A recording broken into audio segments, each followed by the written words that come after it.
Hello friends, कैसे हैं आप लोग। फ्रेंड्स, आज का ये वीडियो स्किप नहीं कीजिएगा, पूरा देखिएगा, आपको बहुत बेनिफिट होगा। ये जो चैप्टर है इलेक्ट्रोस्टैटिक का, ठीक है, मैं डायरेक्ट आता हूँ अपने टॉपिक पे, ज़्यादा कुछ लेट नहीं करूँगा। इलेक्ट्रोस्टैटिक का जो टॉपिक है, इसमें कौन सा इंपॉर्टेंट टॉपिक है, ठीक है, चैप्टर पे कौन सा इंपॉर्टेंट टॉपिक, आपका कौन सा डेरिवेशन इंपॉर्टेंट है, एंड एनसीईआरटी का कौन कौन सा पार्ट पढ़ें, कौन कौन सा इन टेस्ट क्वेश्चन या कौन सा एक्सरसाइज का पार्ट पढ़ें, क्वेश्चंस बनाए जो इंपॉर्टेंट होगा। मैं आपको विश्वास दिलाता हूँ कि ये जो मैं बता रहा हूँ काफ़ी यूनिक चीज़ है, और आपको ये पक्का है कि इस चैप्टर में एक भी मार्क्स नहीं कटने देगा।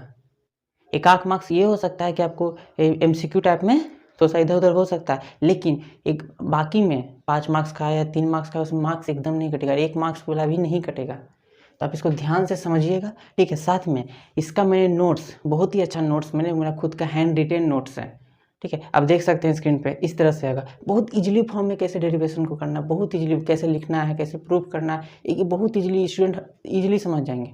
उसको मैंने क्या किया है, लिंक में डाल दिया है डिस्क्रिप्शन में, आप उसको, और उसका रेट मैंने 10 रुपये रखा है, इसलिए क्योंकि वो इलेक्ट्रोस्टैटिक, पोटेंशियल और करंट तीनों चैप्टर को मिक्स करके मैंने, इसलिए मैं पैसा ले रहा हूँ। बहुत सारा ऐसा चैनल है जो नहीं ले रहा है पैसा, मतलब नोट्स इसी तरह फ्री प्रोवाइड करते हैं, लेकिन मैं इसलिए ले रहा हूँ क्योंकि मेरा खुद का मेहनत है, मेरा एक एक चीज़ सिंपल फॉर्म में जमा करके स्टूडेंट के लिए एक जगह किया है कि स्टूडेंट को कोई दिक्कत ना हो और उससे 100% उनको स्कोर मिले, इसलिए।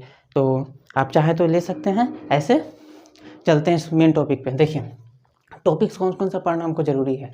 सबसे पहले कॉलम्स लॉ आप जानते हैं क्या होता है कॉलम्स लॉ, ठीक है। उस कॉलम्स लॉ का डिफिनीशन आपको अच्छा से करना है, साथ में आपका प्रॉपर्टी कि आपका यूनिट पॉजिटिव चार्ज होना चाहिए, डिस्टेंस जो होना चाहिए, क्या यूनिट पॉजिटिव चार्ज के बीच का डिस्टेंस लेंगे। उसके अलावा अगर तीसरा चार्ज आ गया तो उसका कोई फर्क नहीं पड़ेगा, जो प्रॉपर्टी भी कुछ कुछ इंपॉर्टेंट है वो कर लेना है। Resultant force on charge due to other charge, मान लीजिए कि एक ट्रायंगल है, ठीक है, यहाँ एक चार्ज है, अब ये यहाँ 3 चार्ज है, अब ये दोनों चार्ज के कारण इस पे रिजल्टेंट फोर्स क्या होगा, इस तरह के क्वेश्चन, या स्क्वायर है, इक्विलेटरल ट्रायंगल है, इस तरह के क्वेश्चन काफ़ी मस्ट हैं, ठीक। यूनिफॉर्मली चार्ज डिस्ट्रीब्यूशन, इसका आपको डिफिनीशन नहीं पूछा जाएगा, यूनिफॉर्मली चार्ज डिस्ट्रीब्यूशन का डिफिनीशन नहीं पूछा, क्या पूछा जाएगा, आपको स्ट्रेट वायर दे दिया गया है, ठीक है, स्ट्रेट वायर है, मान लीजिए यहाँ पर चार्ज, इसमें चार्ज क्यू है, तो इस पॉइंट पे इसके द्वारा इलेक्ट्रिक फील्ड क्या होगा वो निकालिए, इस तरह का। तो ये आपका क्लियर रहेगा। इसका हर एक डेरिवेशन मैंने बहुत अच्छे तरीके से अपने नोट्स में किया है, आपको कोई दिक्कत नहीं होगा, लगेगा कि पूरा क्लियर हो गया है, हर बहुत ईजी तरीके से, ठीक। तो ये चीज़ कर लेना है। अब electric field line and property most important, electric field line आपको डिफिनीशन नहीं पूछा जाएगा, लेकिन उसका प्रॉपर्टी काफ़ी मस्ट है।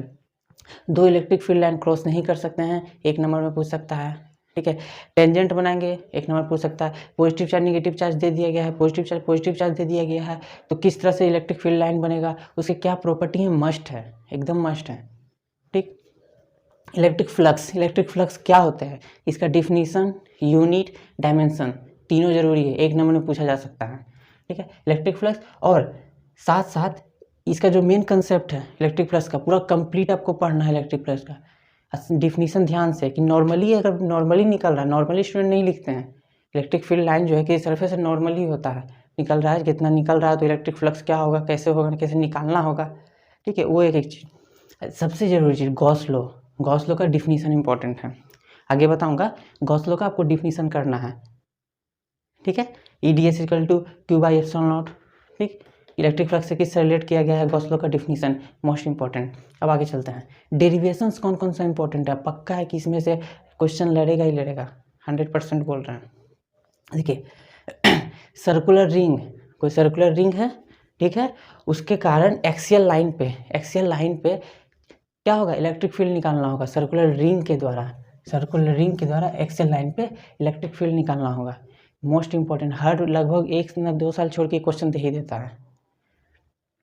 और साथ साथ ये कीजिएगा तो इसका फॉर्मूला भी याद रहना चाहिए, ऐसा नहीं कि आप डेरिवेशन कर ली फॉर्मूला नहीं किए, आपको डेरिवेशन 3 नंबर का दे दिया है, 2 नंबर का उसी से रिलेटेड न्यूमेरिकल या कंसेप्ट दे दिया कि अगर सेंटर पे आ जाएगा तो क्या होगा, इसका मैक्सिमम कहाँ होगा, मिनिमम कहाँ होगा इलेक्ट्रिक फील्ड, इस तरह का प्रॉपर्टी दे दिया। इसीलिए प्रॉपर्टी भी के साथ साथ आपको ये भी करना है, न्यूमेरिकल भी कर देना है। इलेक्ट्रिक फील्ड निकालना है डायपोल के द्वारा एक्सियल पे, काफ़ी मस्ट, फॉर्मूला याद होना चाहिए। और डेरिवेशन बहुत अच्छे तरीके से मैंने नोट्स में किया है, इसका डेरिवेशन आप कर लीजिएगा, प्रैक्टिस एकदम रटा होना चाहिए दिमाग में, आया कि धर सा लिख दिए, इस तरह से पूरा प्रैक्टिस, क्योंकि टाइम बहुत मायने रखता है। इक्वेटर के का, ठीक है। इक्वेटर पे क्या होगा, इलेक्ट्रिक फील्ड डायपोल के द्वारा, डायपोल अगर डायपोल को यूनिफॉर्म फील्ड में डाल दिए तब क्या प्रोसेस होगा, फोर्स कैसे लगेगा, टॉर्क क्या बनेगा, एक एक चीज़, ये डेरिवेशन भी मस्ट है। टॉर्क का डेरिवेशन के साथ साथ न्यूमेरिकल पूछ दिया जाता है 3 नंबर में। डिफिनिट पूछ दिया गया कि आपका इसको निकालिए, डिराइव कीजिए और न्यूमेरिकल भी सॉल्व कीजिए। अब बोल दिया जाएगा 0 डिग्री पे है तो 180 डिग्री पे क्या होगा, मैक्सिमम कहाँ होगा, मिनिमम कहाँ होगा, मस्ट है। मैंने साथ में ही एक होमवर्क अलग से इम्पोर्टेंट क्वेश्चंस का कलेक्शन करके जो होमवर्क बनाया है, ठीक है, वो होमवर्क को मैंने दे दिया है। उस होमवर्क को आप क्या कीजिएगा, आप डिस्क्रिप्शन में है वहाँ से ले लीजिए, वहाँ से आप कर सकते हैं, ठीक है। अब आगे चलते हैं, electric field infinity straight wire. अब गॉस लॉ का डिफिनीशन कर लिए, अब उसका एप्लीकेशन, एक क्वेश्चन पक्का रहेगा ही, फिक्स कर लीजिए, एक क्वेश्चन रहेगा ही रहेगा। स्ट्रेट इन्फिनिटी स्ट्रेट वायर है तो उसके द्वारा क्या होगा, हमको इलेक्ट्रिक फील्ड निकालिए। तो गॉस कैसे गॉसियन सरफेस ड्रॉ करते हैं, फिर कैसे एक एक करके कंपेयर करते हैं, फ्लक्स का दोनों को कंपेयर करके निकालते हैं वैल्यू, बहुत ईजी तरीके से है। अब प्रैक्टिस कर लीजिएगा, हो जाएगा। उसी तरह इन्फिनिटी थिन प्लेट के द्वारा, थिन प्लेट अगर ले लिए उसके द्वारा क्या होगा, तो गॉसियन सरफेस सिलेंडर के रूप में लेते हैं, फिर उसके बाद फ्लक्स निकालते हैं, फिर करते हैं।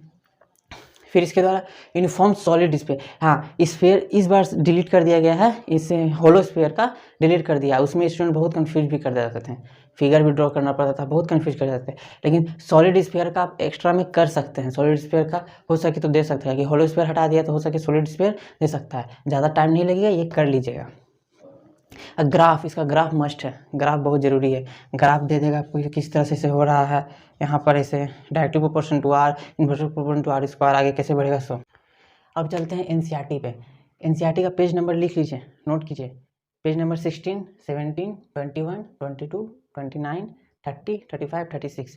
ये पेज नंबर का इंटेक्स्ट क्वेश्चन आपको कर लेना है, छोड़ना नहीं है, ठीक है। कंसेप्ट के साथ है कि वो कर लीजिएगा ये इंटेक्स्ट क्वेश्चन ना, तो आपको कोई भी न्यूमेरिकल दे देगा, आपको ये नहीं हुआ कि नहीं बनेगा, पक्का बनेगा ही बनेगा, ये एकदम कर ही लेना 100%। और एक्सरसाइज में ध्यान से देखिएगा, 1.4, 1.6, 1.7, 1.7 कर लेना है बहुत अच्छा, क्योंकि 1.7 एक नंबर में दे देता है क्वेश्चन में, एक नंबर का कोई एमसीक्यू में दे देगा या 1 वर्ड में दे देगा, अगर एक्सलेशन रीजन दिया क्वेश्चन तो उसमें भी दे सकता है। 1.8, 1.9, 1.10, ठीक। अब 1.12 एंड 1.13 ये इंपॉर्टेंट उतना भी नहीं है, लेकिन कंसेप्ट डेवलप कर सकते हैं, कि मान लीजिए क्वेश्चन दे दे तो, लेकिन ये कंसेप्ट डेवलप करने के लिए ये बहुत इंपॉर्टेंट है, कंसेप्ट डेवलप कर सकते हैं, इससे क्वेश्चन दे सकता है, ठीक है। 1.15, 1.18, 1.19 से लेकर 1.24 ये फार्मूला बेसिस है। ये जो है ना पार्ट सिर्फ फार्मूला पे है, तो आपको फार्मूला फ्लक्स का याद है, गॉस लॉ कैसे निकालते हुए याद है, एक एक चीज़ फार्मूला याद है, ठीक है। डायपोल पे निकाल रहे फार्मूला, क्या फार्मूला को याद है, इलेक्ट्रिक फोर्स का फार्मूला याद है, कॉलम्स लॉ का जो, तो आप इजीली कर सकते हैं। ये फार्मूला बेसिस है, फार्मूला बेसिस पे क्वेश्चन दे देता है।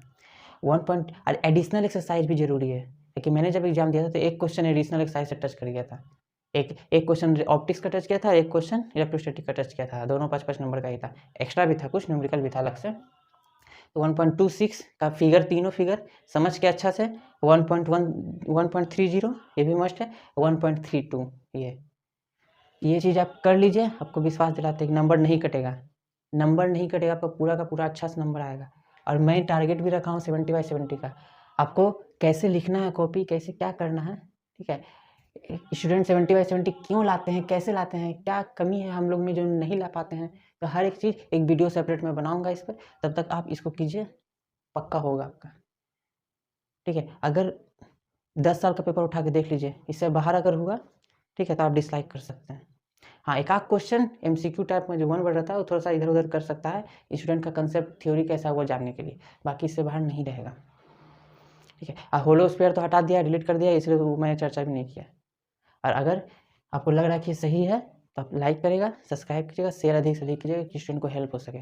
और नोट्स का मैंने आपको दिखाया था, आप चाहे तो खरीद सकते हैं, ज़्यादा रेट नहीं है, मैंने इसलिए रेट रखा क्योंकि मेरा पूरा हैंड रिटन बहुत मेहनत किया मैंने, 100 पेज का है, तीनों चैप्टर, और उसमें सब जेईई मेन नीट सबका है। अब बोर्ड के लिए स्पेशल 20 स्टार मार्क्स दिया हुआ है, आप उसमें कर सकते हैं बोर्ड का तैयारी हर एक डेरिवेशन के साथ, ठीक है। Thank you.